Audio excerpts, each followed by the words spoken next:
Assalamualaikum warahmatullahi wabarakatuh. Nama saya Aditya Nugraha dari kelas A MSDMA dengan NPM 21200110078.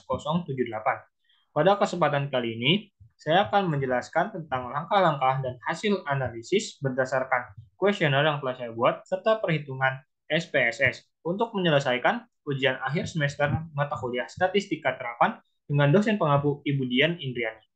Judul kuesioner yang telah saya buat yaitu pengaruh kesehatan mental terhadap nilai akademik mahasiswa dengan jumlah responden sebanyak 34 responden. Tetapi yang saya gunakan hanya 30 responden sebagai data untuk perhitungan SPSS. Berikut adalah data-data dari responden yang telah saya pindahkan dari Excel ke SPSS. Data-data tersebut saya bedakan menjadi variabel X dan variabel Y, di mana ada total 10 pertanyaan atau 10 soal yang saya buat dalam kuesioner yang telah saya buat sebelumnya. Di mana soal nomor 1 sampai nomor 5 itu variabel X dan soal 6 sampai 10 itu variabel Y. Oke. Kita pertama-tama menghitung total X terlebih dahulu dan total Y terlebih dahulu. Adapun caranya sebagai berikut, yaitu pertama kita klik transform, kemudian compute variable, kita masukkan di sini soal 1X sampai soal 5X, kemudian kita OK. Begitu juga hal yang sama dengan menjumlahkan total Y.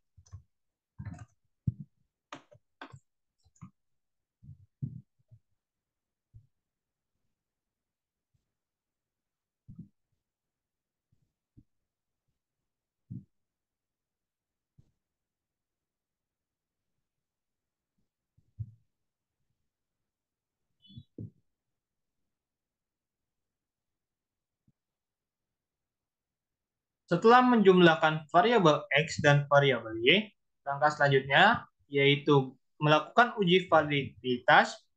Adapun caranya sebagai berikut, yaitu pertama kita klik analyze, kemudian kita klik correlate, kemudian klik bivariate. Kita masukkan soal 1X sampai soal 5X, terus correlation coefficient-nya kita percent dengan test of significance to tail dan flex significant correlation kita cetak. Begitu juga hal yang sama untuk memasukkan soal Y atau variabel Y.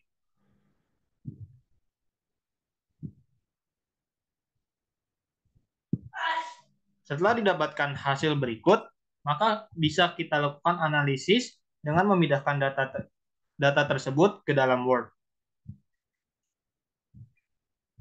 Berikut analisis variabel X atau kesehatan mental. Dari data di atas, seluruh item instrumen penelitian pada variabel X adalah valid.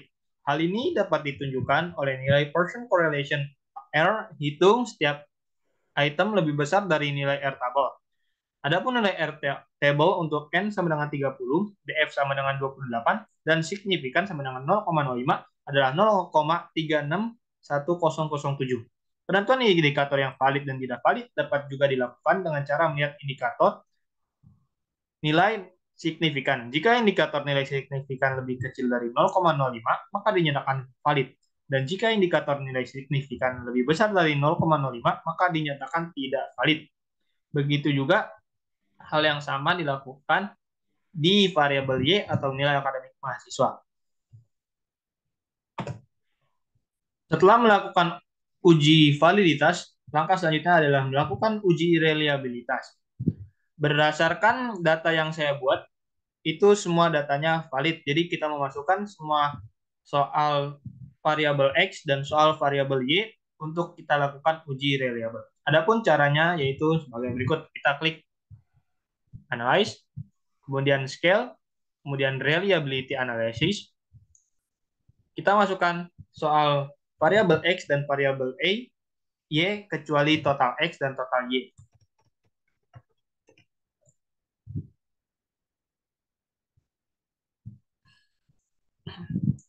Setelah kita memasukkan data variabel X dan variabel Y, maka didapatkan hasil reliability statistik, yaitu berikut ini. Adapun analisis reliabilitas yaitu sebagai berikut. Berdasarkan tabel reliability, di atas diketahui bahwa nilai Cronbach alpha adalah 0,869. Instrumen penelitian dinyatakan reliable jika nilai Cronbach alpha-nya di atas 0,7. Dengan demikian, dapat disimpulkan bahwa instrumen penelitian ini reliable. Kesimpulan dari uji validitas dan uji reliabilitas dari data yang saya punya, yaitu instrumen dalam penelitian ini telah memenuhi kriteria validitas dan reliabilitas, sehingga hasil penelitian ini dapat digunakan untuk tujuan generalisasi. Setelah melakukan uji validitas dan uji reliabilitas, langkah selanjutnya yang akan saya lakukan yaitu uji normalitas. Sebelum menentukan uji normalitas, saya akan menentukan terlebih dahulu z-score untuk total X dan total Y. Di mana saya di sini sudah mengganti total X dan total Y dengan label total X itu kesehatan mental dan total Y itu nilai akademik mahasiswa. Kemudian cara untuk menentukan z-score-nya itu adapun sebagai berikut, yaitu kita pertama klik analyze, kemudian deskriptif statistik, kemudian deskriptif, kita masukkan total X yang kita ganti labelnya menjadi kesehatan mental dan total Y yang kita ganti labelnya menjadi nilai akademik mahasiswa. Kita klik save standardized values as variables, kita centang, kemudian klik OK. Kemudian di sini muncul Z total X dan Z total Y. Setelah itu kita tentukan uji normalitasnya dengan klik analyze, kemudian non-parametric test, kemudian legacy dialog, kemudian one simple case. Kita masukkan z-score dari kesehatan mental dan z-score dari nilai akademik mahasiswa.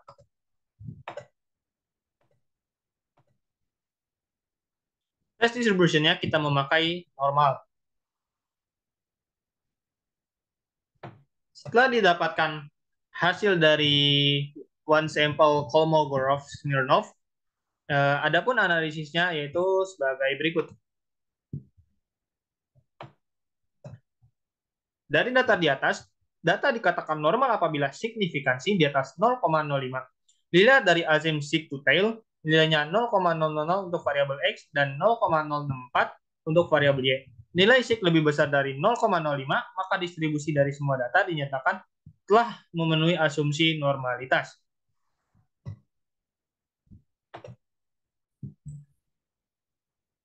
Setelah melakukan uji normalitas, langkah selanjutnya yang akan saya lakukan yaitu uji regresi, di mana sebelum melakukan uji regresi, terlebih dahulu kita menentukan variabel X dan variabel Y.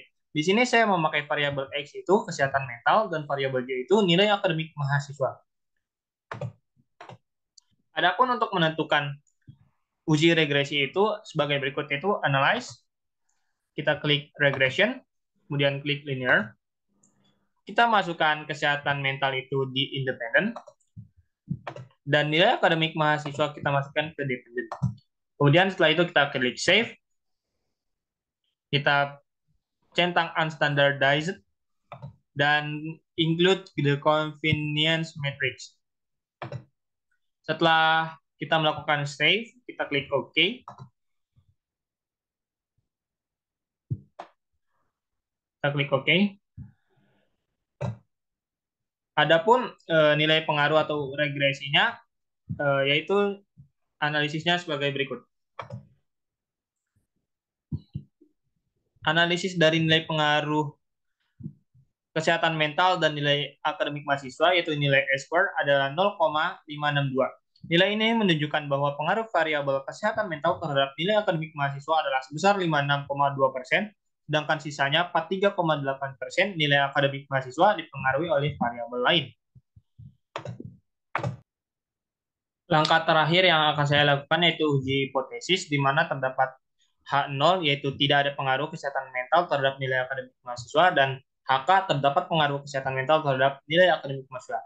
Dilihat dari koefisien, apabila nilai SIG lebih kecil dari 0,05, maka terdapat pengaruh variabel X atau kesehatan mental terhadap variabel Y atau nilai akademik mahasiswa, dan jika lebih besar berarti tidak terdapat pengaruh. Dalam tabel koefisien didapatkan nilai SIG yakni 0,000 lebih kecil dari 0,05, maka dapat disimpulkan bahwa terdapat pengaruh kesehatan mental terhadap nilai akademik mahasiswa. Cukup sekian yang dapat saya sampaikan. Apabila ada kesalahan, Kurang lebihnya mohon maaf. Wassalamualaikum warahmatullahi wabarakatuh.